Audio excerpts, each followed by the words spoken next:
All right, it's a day that ends in Y, so that means Mark Zinno will be surly. I believe he's extra surly today. You've been forewarned. Nevertheless, three best bets in college basketball for you. You do. Dare I say you look forlorn, Mark Zinno? I would be shocked if more than 10% of our audience knew what forlorn meant, just for the record. Get up. And What did I say, that's what did I say I guess it is yesterday? an insult to our audience, but we're all degenerates. So I argue that forlorn is not a word that is used often in this Ace. arena. What did I say yesterday? We entertain and educate, not Yeah. necessarily in that order. Hey, look, best bet didn't go well last night, did it? Well, no, it did.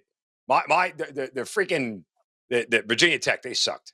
But we gave out Loyola too, so that cashed, right? And people were very animated in the comments yesterday about my diatribe on the loss. I just like to on the Wizards Grizzlies thing. The Hawks Grizzlies thing. Just like to clarify again, I wasn't justifying the loss. I was kind of going at the guy who called us clowns for taking the under in the game as if something bad was, we made bad handicap. I apologize everybody for last night for my half or my $5 play. It was the wrong side, guys. I mean, even though we got really unlucky the way it ended with 2 threes right in the last 10 seconds that pushed it over, it was the wrong handicap. I mean, the only thing I'll justify is saying I did put my hand up, my write up that if A&M scores more than 35, that's how this thing loses, and they did. But I also wrote if A&M could come out and score early and often against Auburn, I'll tip my cap to them. Cap tipped because I did not think that A&M, who only scored 40, that's the third time all year long they've scored 40 in conference play in the first half of a game. So that's just sucked. And I got to tell you, BP, You did go 2-1 overall, though. I did, but I got lucky with BYU and Iowa State going over. Yes. The double overtime didn't hurt. A double Yeah, digit I'm just winner. silly because I don't feel like I'm telling everybody caveat emptor, buyer beware. I'm not seeing it well right now. I'm winning, but I'm not seeing it well. I am a flaccid man right now. I have no confidence. I don't like anything. So the one time I'll do this: buy from Bryan Power, don't buy from me. There you go. Oh, that was very nice of you. Do we need to get you a his subscription, perhaps? Will that be what you Both. need for March Madness? It's that thing they always show on TV. And by the way, you yelled at me for saying forlorn, and you're going caveat emptor, which and there is, that's what I was going to say. There is always snooker. There's always that market. By the way, you talked about an Caveat SEC emptor game there. is Latin for buyer beware. For those who don't know. Oh, well, there you go. That was very good, Zeno. I didn't know you took Latin.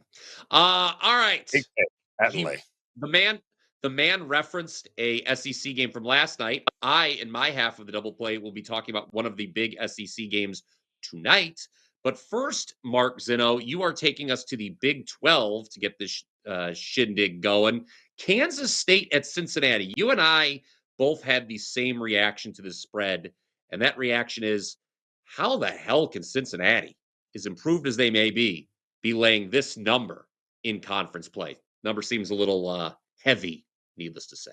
Yeah, I don't see it again. And remember, folks, do the opposite. I don't really know. My vision is all off right now. But what I do feel like is that this is a huge number for the Bearcats to be laying, especially when this is an offense that's bottom 5 in the Big 12 in adjusted offensive efficiency. Like, they're not a great shooting team by any stretch of the imagination.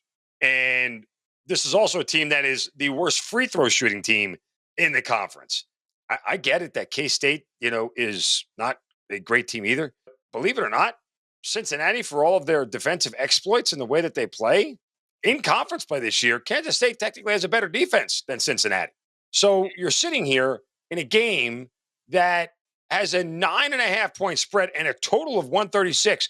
That means in order for this thing for Cincinnati to cover and this thing to stay under, you need like a, 68-59 kind of final, right? Somewhere in that range. Like that's, you're asking a lot. And I just don't see it happening. And if it goes over, it's going over because Kansas State is scoring against this team. But this is not an offense with the Bearcats that you should ever lay 9.5 with. So again, caveat emptor, but Kansas State plus 9.5 here. with the Cincinnati offense that I just don't trust, especially since they can't make free throws. I was going to add that in. Obviously to cover a spread like this, you're going to need to make your free throws late. Cincinnati is really, really bad from the charity stripe. That's always been an Oh issue God, for them terrible. year after year. Has burned me in the past. I know. All right, smash that like button if you think taking the points with K-State is the right move there. Smash the like button if you like us in general. We always appreciate the support of the morning wager. Did you have something to add there? I was just going to add one more thing on K-State. Like, here's the other thing just to take into account here, because I always look at both sides. As crazy as it sounds, there are only 2 road wins this year at Iowa State and at Arizona State. Other than that, they've been pretty much beaten soundly on the road more often than not. So that's probably the reason why this number is so big, because they're a bad road team, Kansas State. But still, this is too many points. They had that 6-game stretch where they looked like they could play with anybody in the country. That sort of I came in know. with one of the I know. oddest stretches by any team this entire college basketball season. Iowa State, Kansas, and Arizona, and 4 ranked teams, and West Virginia in a 6-game span, and you thought they were actually going to do something, and they fell apart. So there you go. That's the Big 12. Let's go to the SEC. Tennessee at Ole Miss, number 4. Tennessee at Ole Miss, 9 p.m. Eastern Time tip from Oxford on ESPN2.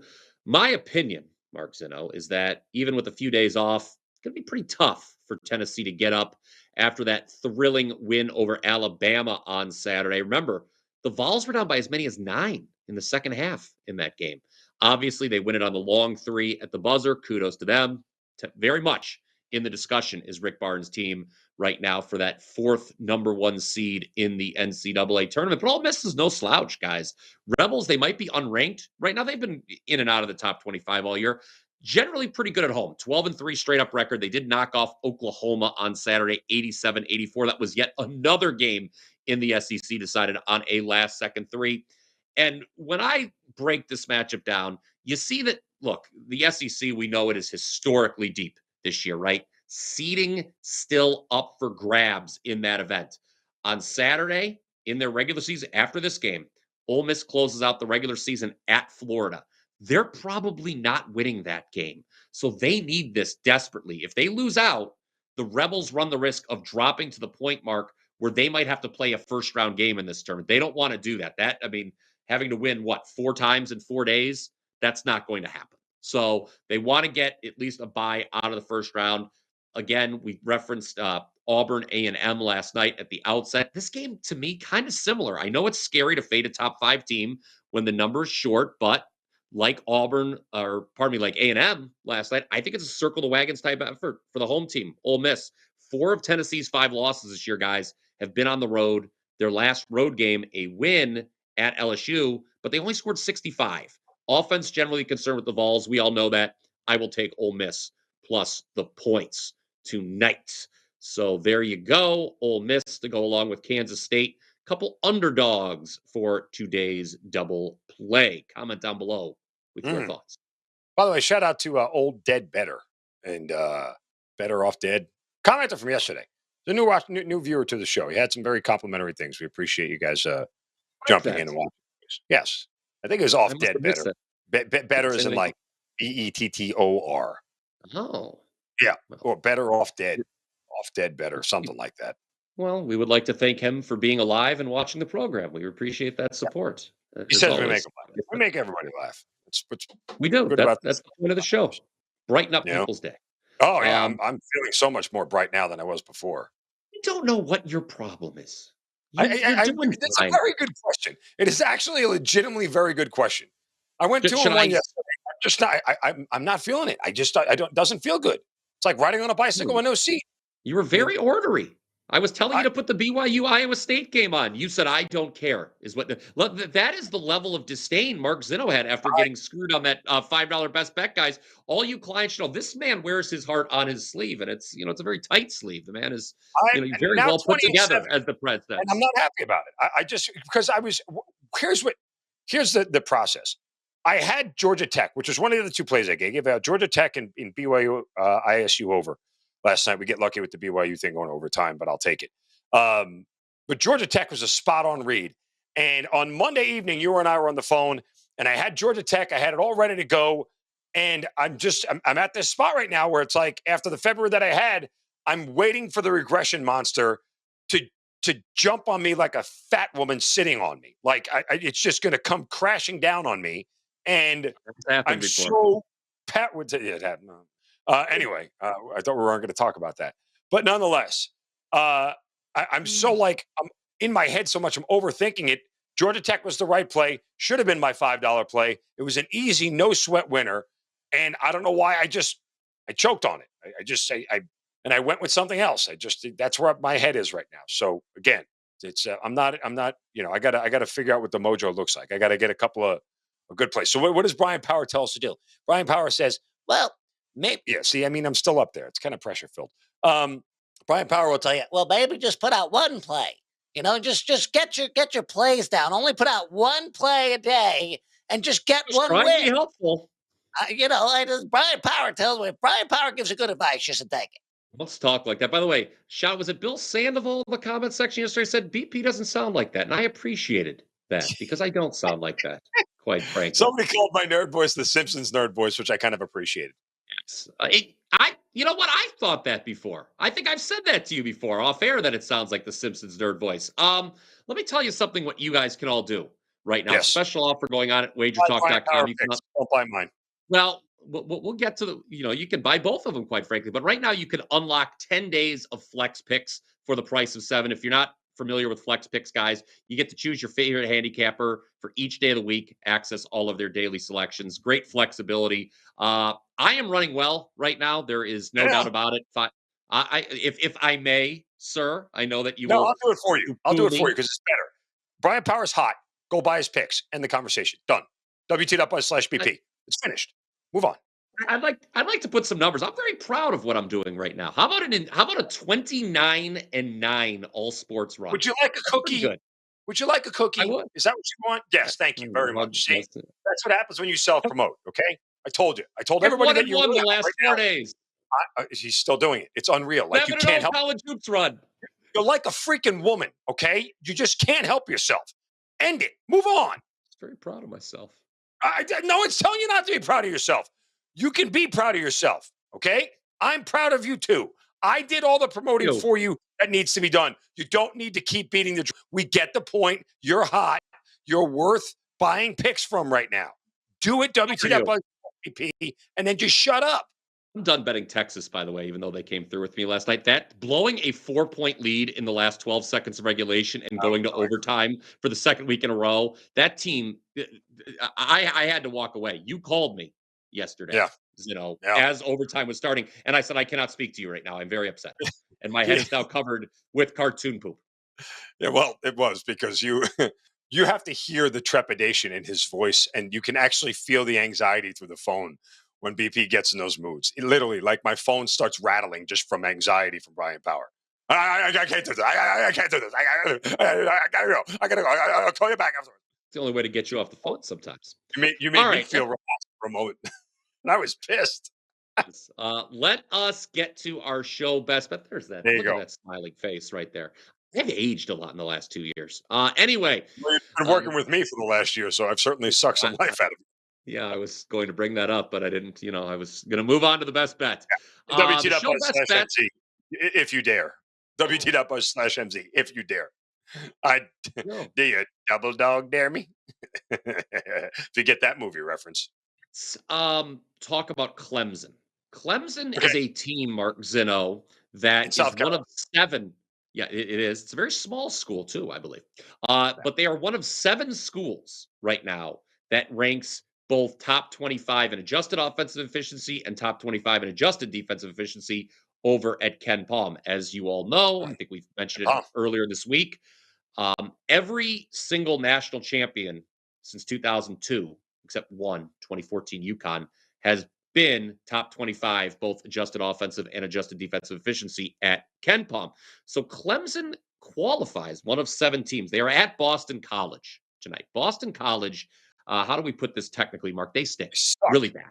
And so we're looking for the whole handicap. A way. Don't speak it. That's the whole handicap. Boston College sucks. They suck very bad. It's a really bad team against a really good team. We're going to play the really good team. Yes, but we're going to do it in a unique way. Are we not? We didn't want to lay the points And we think, and we were thinking, all right, is Clemson going to put a lot of points up tonight? Probably. Okay, let's talk game script. And we came up with what? So game script, that's my thing. That's sort of my thing. Worried about what happens when Boston College's impotent offense, okay, is down by 20 plus points with 13 minutes left in the second half, and the game pace just coming to a screeching halt, right? So we expect we're going to get the best 20 minutes offensively out of Clemson in the first 20 minutes, where the game is still in question, where they've got to build a lead, where they've got to, try to step on their throats early. They got to get out and score. So we're going to take the Clemson team total over in the first half at 36.5. A first half team total over 36.5 for Clemson tonight. I might add this and make this a client play. I like this a lot because Brian Power thought of it and I didn't. And he's hot. So there you go. But I'm just letting you know, I genuinely kind of like how we got to this one. It makes a lot of sense. Again, with 74.5 for the game or whatever it is, I could see the pace dying when Boston College is, 50 points with 6 minutes left.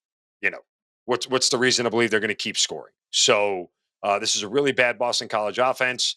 By all accounts, in fact, the worst in the ACC, 18th in adjusted offensive efficiency of all 18 teams. And their defense is 15th out of 18 teams in adjusted defensive efficiency. And they can't stop anybody inside. So Clemson's pretty good inside. Yeah. You and I were talking about before the show, we were remarking how as dominant, as impressive as Duke has been. Down the stretch. They haven't locked up the ACC yet. No, Clemson can still win the ACC if they win out and if Duke were to lose Saturday at North Carolina. Yep. So Clemson has all the reason in the world, guys, to come into Chestnut Hill motivated. We think they dog walk Boston College in the first half, at least put up a lot of points in the process. Doggy walk. So, all right, that is going to do it for the show. Again, smash that like button if you have not already done so. Make sure you click the subscribe button, for God's sake. I mean, we've been saying that for a year. If you haven't clicked subscribe, I can't help. I mean, why would someone have not clicked subscribe by this point? Well, I mean, if you're a new viewer to this show, it's a good point. If you are new, we would like you to click subscribe. It would mean a lot to us. We'd love that. I mentioned I have two 4% best bets available for sale tonight. Okay. I do have a play up. Okay. I do have one up. Well, you're going with one? No, I'm going to add the other one. I'm going to add the other nerd boys. Okay. I like the Clemson thing. So there you go. Free play, client play. Go get it. I really do like it. It's better than anything I came up with. That's for damn sure. All right. Mark Zinno, I guarantee when we reconvene tomorrow, he will be more cheery, more lively, have a little more zest. I feel like I'm pretty lively at this point myself, but just I'm about as I have the confidence of a flaccid cucumber. Again, well, how about an eggplant? How about a hot dog? No, we don't need any graphics. No. Okay, there we go. I call you ask, you shall receive. You does not lack confidence. Okay. All right, everybody, that is going to do it for the show today. We thank you for watching, and until next time, let's catch.